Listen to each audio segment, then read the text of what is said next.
So there's a concept that we're going to talk about today that will change how you speak to prospective clients. And this one tool has really changed and developed my sales abilities, my real estate career over many years.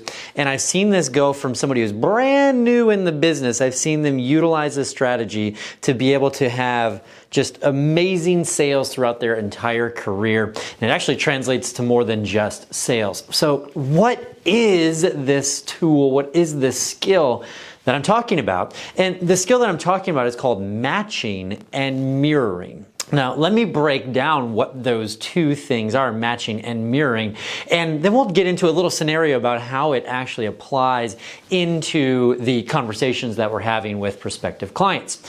So matching and mirroring are essentially that. So we want to match the person who's on the other end of the phone or the person who we're speaking with. So think of it like this. Think of your friends, all of the friends that you have.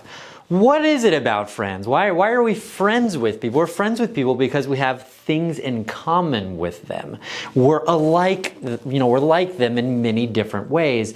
And in life, what we try to do a lot of times is we try to avoid people who are unlike us. Let's say that you're a very loving and friendly person. Well, you're going to push somebody away who is hateful and not a nice person, right? Because those two things don't typically work well together.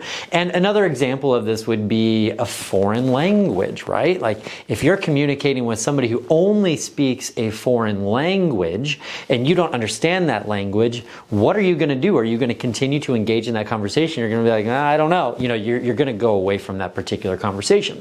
And so what matching does for us is that allows you to be able to match the style, the tone, the volume of the person who you are speaking with on the other end of the phone or in the conversation.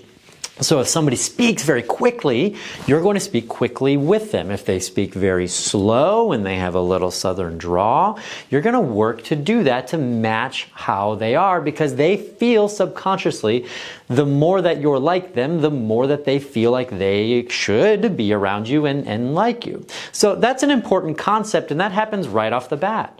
If somebody asks, if somebody answers the phone and they say, hello, well, we're going to say, hello, and then their name. Hello, Brad. And we're going to have that with a question mark. And so we're matching what they're doing. Now, when it comes to mirroring, that's slightly different in that we are saying exactly what somebody said to us back to them so that they can feel like we're actually listening to them, which we should be, that we're actually listening to them and they're being heard, and it helps us engage further down the conversation. And so an example of that, if you're looking in real estate, so somebody says, so I need a 5-bedroom home. Say, oh, you need a 5-bedroom home. Tell me more about that. Who's going in all of those bedrooms, right? And so this creates opportunities for you to actively engage, have the person be able to listen to you on the other end, and have that person feel that they're being listened to on the other end. And that's just a really important concept that we're working on in those conversations.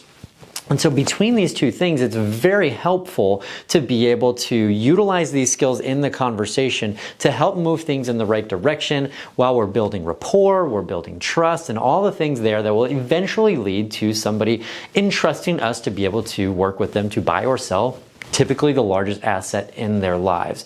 It's a huge, important point. Now, where this really comes into play and becomes a really big deal is somebody who is brand new into the business or newer to the idea of utilizing scripts and having prospecting conversations.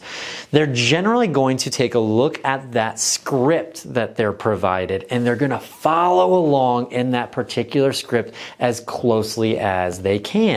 So they're going to say, what city are you looking in? How many bedrooms? How many baths? What's your budget? Are you pre-approved? They're going to ask these questions that you would ask in a typical real estate conversation. And, great, those are the things that we need to understand. But the reality is a conversation never goes in a straight line down that script. It just never actually happens that way. And so when we're actively engaged and we're using matching and mirroring, that's going to allow us to help and ask follow-up questions to them that make that conversation feel a lot more natural for the person on the other end of the line. And so utilizing these skills will absolutely help you build that rapport, help you gain the trust, and help you set more appointments to be able to serve more people in real estate. If you enjoyed that tip, make sure that you like the video and please subscribe to the channel. I'm going to be putting out a lot more content to be able to help you in your real estate career moving forward. Have a great day.